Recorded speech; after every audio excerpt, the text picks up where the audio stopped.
Assalamualaikum warahmatullahi wabarakatuh. A'udzu billahi minasy syaithanir rajim. Bismillahirrahmanirrahim. Alhamdulillahi wa kafa. Shalatu wassalamu ala sayyidina Muhammadin Mustafa wa ala alihi wa ashabihi ahli sidqi wal wafa, amma ba'd.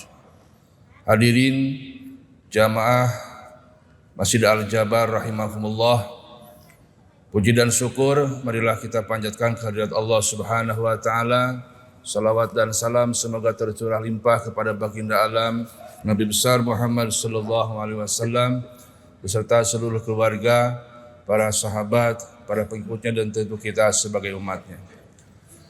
Bapak Ibu jamaah Masjid Al-Jabar yang berbahagia, hari ini Sabtu tanggal 18 Rajab 1446 Hijriah, alhamdulillah kita masih diberi kesempatan oleh Allah Subhanahu wa taala. Tentu ketika kita mendengar bulan Rajab, maka yang diingat adalah apa? Yaitu bulan di mana diturunkannya perintah salat oleh Allah Subhanahu wa taala kepada kita umat Nabi Muhammad sallallahu alaihi wasallam. Berkaitan dengan itu bahwa dalam setiap kehidupan kita dihadapkan berbagai kesulitan, berbagai rintangan, berbagai hal-hal yang membuat kita menjadi orang-orang yang kadang-kadang menjadi orang-orang yang terjerumus ke dalam hal-hal yang luar biasa pahitnya, luar biasa terpuruknya. Oleh karena itu kita harus menjadi orang-orang yang teguh dalam hal menjalani kehidupan demi menggapai rahmat ridha Allah Subhanahu wa taala. Apakah itu sifatnya pekerjaan, apakah itu usaha, bisnis, apakah itu rumah tangga, ya, tentu dalam hal setiap kehidupan kita ini dihadapkan dengan berbagai persoalan hidup. Dan setiap persoalan hidup adalah mungkin menjadi samara dalam bahasa Sunda itu untuk menjadi tambah nikmatnya makanan, menjadi obat untuk kesehatan seperti layaknya jamu. Dan disitulah Allah Subhanahu wa taala mendidik kita supaya menjadi orang-orang yang kuat, orang-orang yang tabah, orang-orang yang ulet, karena di hadapan kita, masa depan kita tentu ada rahmat Allah yang harus kita raih.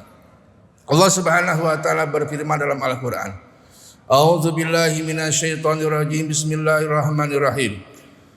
Wasta'inu bisabri wassalat wa innaha lakabiratun illa 'alal khashiyin alladzina yadhunnuna annahum mulaqu rabbihim wa annahum ilaihi raji'un. Shadaqallahul azim.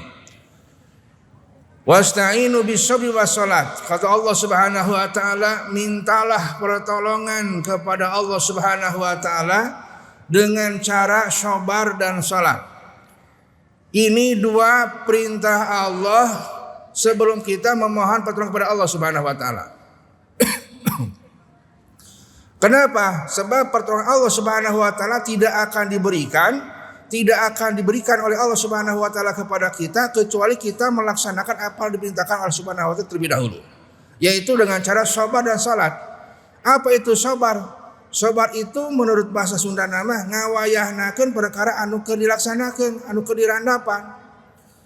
Kalau dalam bahasa Arab al-habasu, fasabiru habisun nafsahu al-jaji. Orang yang sabar itu adalah orang yang menahan dirinya, orang yang mampu mengontrol dirinya ketika dia dalam keadaan gundah gulana, ketika dalam keadaan keterpurukan, ditimpa kesulitan, bangkrut dalam bisnis, dia berusaha tetap tegar dan dia mampu mengontrol emosinya. Tidak sedikit Bapak Ibu sekalian, orang yang jatuh dalam bisnis, orang yang jatuh dalam kehidupan, orang yang bangkrut dalam usaha, dia mencari pelarian dengan hal-hal yang mendapatkan siksa Allah Subhanahu wa taala. Pelariannya adalah obat-obatan terlarang, pelariannya adalah minuman-minuman keras, judi dan sebagainya. Itu adalah cara setan, ya, ketika orang terjebak atau dalam timpa kesulitan. Padahal Allah Subhanahu wa taala telah memberikan strategi atau cara ketika kita dalam keadaan terpuruk, yaitu dengan cara sabar. Ya. Karena sabar itu harus hal yang dilaksanakan ketika kita ditimpa musibah. Karena sabar ada macam-macam Pak. Ada sabar ketika melaksanakan taat, termasuk sholat. Kita harus berusaha sabar ketika akan melaksanakan ibadah. Setiap ibadah perlu ada kesabaran. Mau haji perlu sabar, mau zakat perlu sabar. Setiap ibadah perlu dengan kesabaran. Ibadah puasa juga perlu kesabaran. Kalau tidak ada kesabaran, tentu ibadah kita akan menjadi sia-sia, menjadi acak-acakan dan sebagainya. Ya, dengan sabar itu maka kita akan mendapatkan meraih apa yang kita cita-citakan. Kata pepatah mengatakan, man sabara dhafira. Barang siapa yang sabar, ia akan mendapatkan hasilnya. Oleh karena itu kita dan saya diajarkan oleh Allah Subhanahu wa taala dengan cara sabar. Dan yang kedua dengan sholat. Rasulullah SAW ketika ditimpa suatu masalah, apakah itu kebingungan, apa itu kegundahan, karena Rasulullah SAW juga sama manusia seperti kita. Ada bahkan lebih berat tantangannya Rasulullah SAW. Ya, kalau kita tantangannya mungkin hanya masalah rumah tangga, masalah usaha, masalah di kantor, masalah pekerjaan. Kalau Rasulullah SAW itu masalah sangat berat. Dan ketika Rasulullah ditimpa sesuatu yang berat, maka Rasulullah SAW itu langsung melaksanakan sholat. Karena dengan sholat segala sesuatunya akan menjadi selesai. Kata Ibnu Jurayj dalam kitab tafsir dijelaskan, sabar dan sholat ini adalah dua hal yang mu'inatani, ya, sangat membantu untuk menjadi solusi. Ya, bahkan ketika kita dalam keadaan terpuruk, sepertinya tidak ada solusi, tidak ada cara jalan lain, maka kita harus bersabar dengan diamnya kita, dengan mampunya mengontrol emosi kita, dengan tidak membuatnya hal-hal dosa, tidak mencari pelarian kepada selain Allah, itu menjadi sabar yang akan disolusi pada nantinya. As-sabru hilatu man la hilatalah. Pepatah mengatakan sabar itu adalah solusi bagi orang yang tidak punya solusi. Artinya apa? Ketika solusi itu belum datang, modal itu belum datang untuk membuka usaha kita, yang menolong kita itu belum datang, kita bertahan di situ dengan kesabaran, itulah solusi yang sesungguhnya.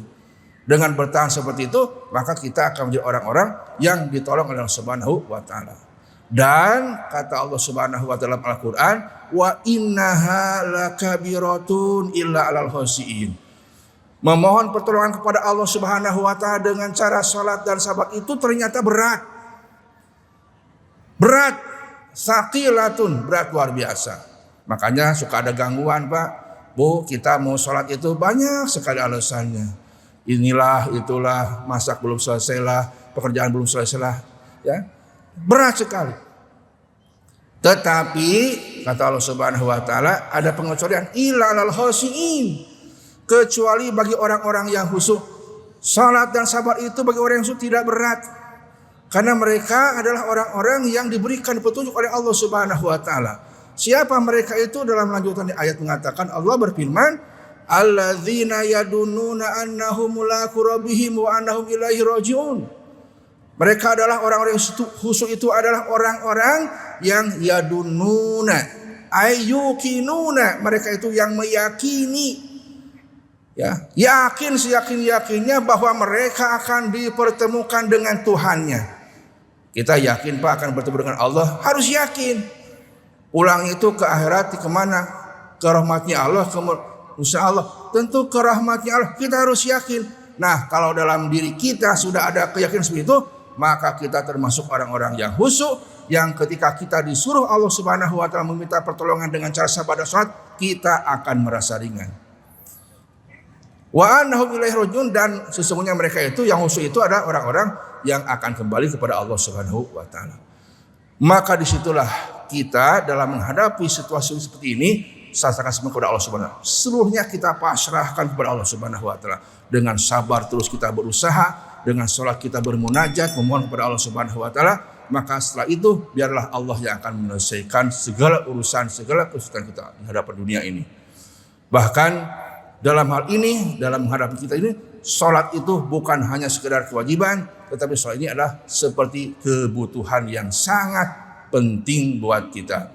Persis Bapak Ibu sekalian, kita menganggap makanan itu, makan pokok itu adalah sesuatu yang sangat dibutuhkan oleh jasad kita.